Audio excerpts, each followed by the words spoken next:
Mahlzeit. If you have seen the previous video,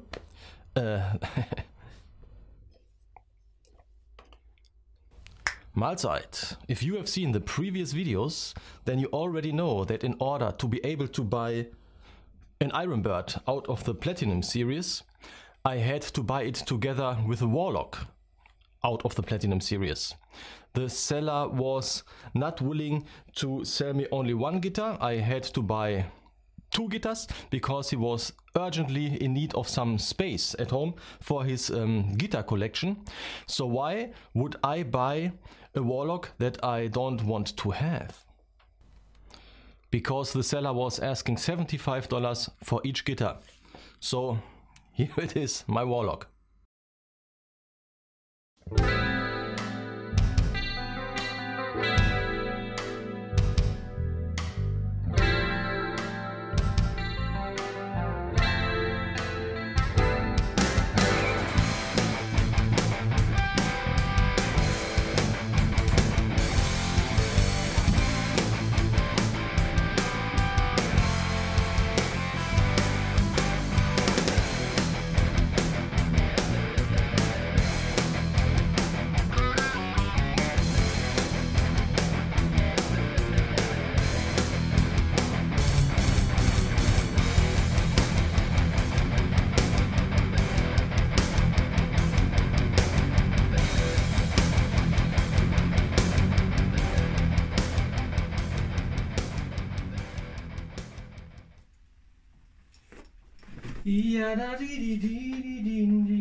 Yeah, hello.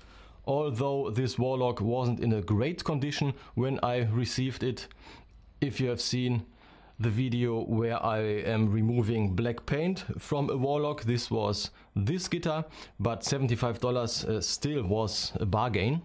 I was able to remove most of the black paint, but unfortunately some black paint got deep into the scratches that are all over the surface of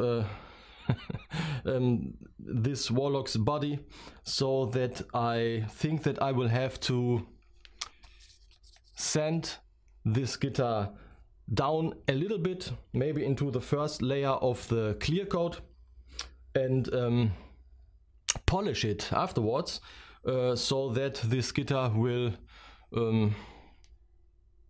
look good again, white again. But altogether it was still a great deal for me. This Warlock is in almost original condition. If you want to have a look at the edges, they are pretty much undamaged. And I had to find out that I am a big fan of this Warlock's neck.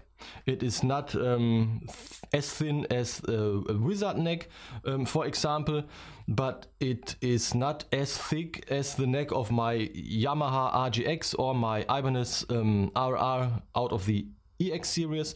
It is somewhere in between, and it feels really good to play. And you don't find these Warlocks that often anymore. Most of the Warlocks that you will find online will have this horrible, this ugly Widow headstock. And I have to admit that the Widow headstock era ruined my interest in BC Rich for decades. So the affordable Warlocks with this pointy headstock are pretty sought after. And now some specs for you. This guitar has two humbuckers, a tone and a volume knob, a 3-way and a mini switch, 24 frets,